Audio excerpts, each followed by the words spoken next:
नमस्कार नेपाली मित्रों, दोस्तों, बांग्लादेश में जो हिंदुओं के साथ हो रहा है उसमें नेपाल के कुछ लोग आगे आए हैं और उनका कहना है कि नेपाल सरकार बांग्लादेशी हिंदुओं को शरण दे। कल राष्ट्रीय एकता अभियान के लोगों ने नेपाल के कुछ हिंदूवादी संगठनों से मीटिंग की। इनमें मुख्य थे किरण शाह, अरुण कुमार सुवेदी, सनातन धर्म संस्कृति संगठन के पुष्पराज पुरुष, विश्व हिंदू महासंघ के अर्जुन बस्तौला, शैलेंद्र प्रभुजी, श्री कृष्ण परमाणी सेवा समिति के श्याम कृष्ण शर्मा, खेमनाथ आचार्य, रामचंद्र तिवारी और भी दोस्तों बहुत सारे लोगों के बीच में नेपाल में एक मीटिंग हुई है। इस मीटिंग में ये रिजल्ट निकाला गया कि नेपाल में जो बांग्लादेश का दूतावास है उस पर दबाव बनाया जाएगा कि बांग्लादेश में हिंदुओं पे अत्याचार रुके। दूसरा, ये लोग मिलके नेपाल सरकार पे दबाव डालेंगे कि यदि बांग्लादेश से हिंदू लोग भागते हैं तो उनकी मदद नेपाल भी करे, उनको शरण कहीं नेपाल दे। कहने का मतलब है कि नेपाल में भी बांग्लादेशी हिंदुओं को बचाने के लिए बहुत सारे बड़े लोग आगे आए हैं। देखिए, भारत में तो आए ही हैं, अब नेपाल में भी आए। और दोस्तों, कर क्या सकते हैं?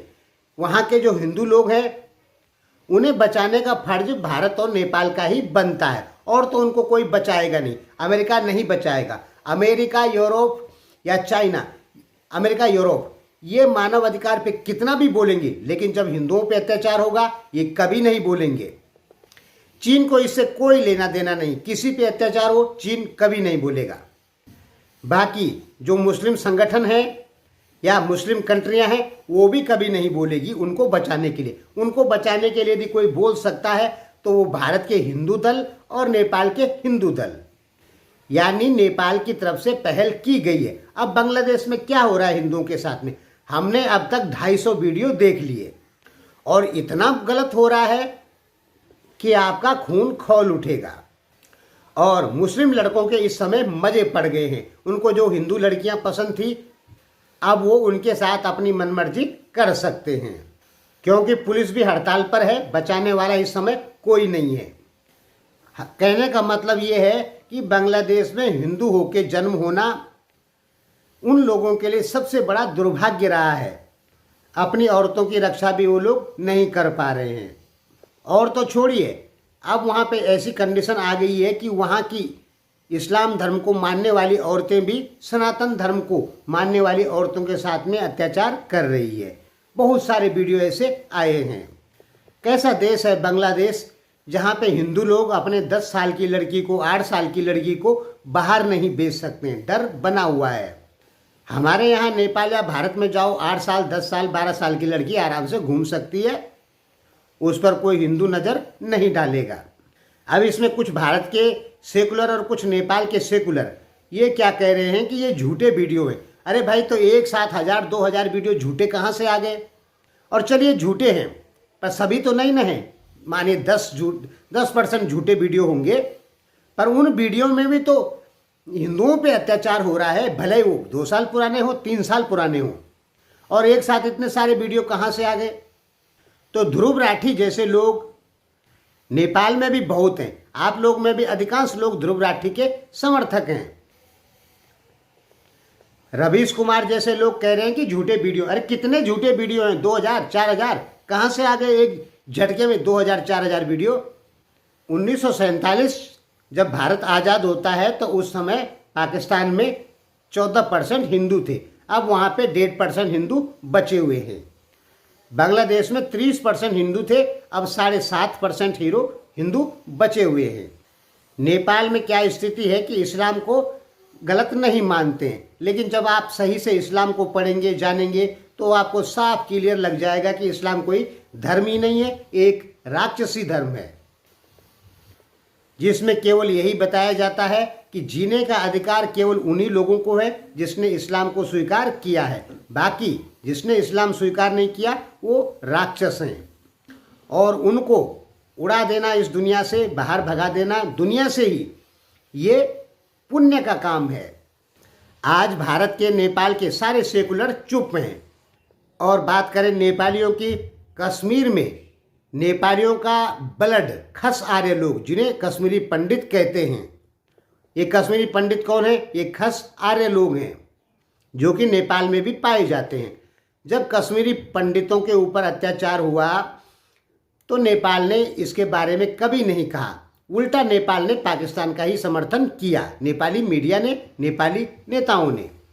और आज भी नेपालियों को कश्मीर में मोदी का अत्याचार दिखता है, और जो वहाँ के लोगों ने किया, इस्लाम धर्म के मानने वाले लोगों ने किया, वो अत्याचार नेपालियों को नहीं दिखता। उस समय ऐसी कंडीशन हो गई थी 1990-92 के दौरान कि सभी लोग कहते थे, इस्लाम धर्म के मानने वाले, भाई आदमी लोग चले जाओ, बूढ़ी औरतें चले जाओ, अपनी लड़कियों को छोड़ के जाओ। और छोड़ना पड़ता था, नहीं तो सारे मारे जाते। लगभग 4 लाख लोग वहाँ से कश्मीरी पंडित भागे हैं। कश्मीर 1947 तक एक हिंदू राजा के अंडर में हुआ करता था, इतने मुस्लिम नहीं थे। अचानक से 95% मुस्लिम वहाँ कहाँ से आ गए? डर के मारे हिंदुओं ने धर्म चेंज किया है, तब आए। कह सकते हैं कि बड़ा अत्याचार सह रहे हैं हिंदू लोग, चाहे वो भारत में हो।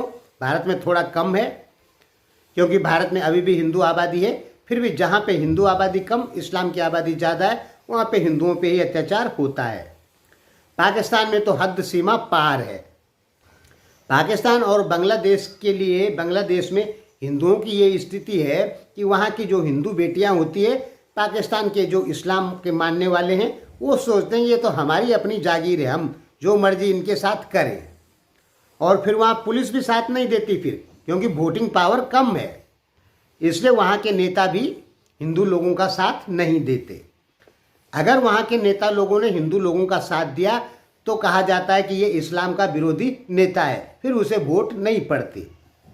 हमें कुछ नेपालियों को देख के, कुछ इंडियन को देख के बहुत गुस्सा आता है, जो कश्मीर में कश्मीरी पंडितों पर यानी खस आर्यों पर जो अत्याचार हुआ उसके संबंध में पाकिस्तान को समर्थन देते हैं। वो नेपाली भी देते हैं और भारत के सेकुलर हिंदू भी देते हैं।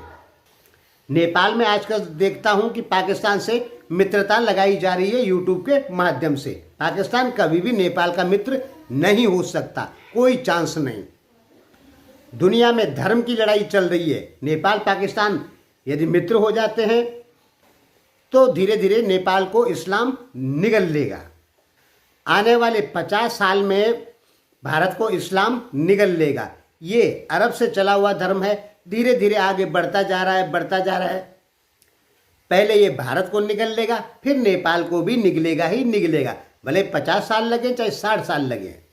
यानी आने वाली नेपाल की जो पीढ़ी होगी भविष्य की या भारत की, वो हम लोगों को इतनी गालियां दे रही होगी कि हमारे पहले के बाप दादा कैसे थे कि जिसने इस्लाम को जगह दी, जो इस्लाम के खिलाफ नहीं लड़ पाया।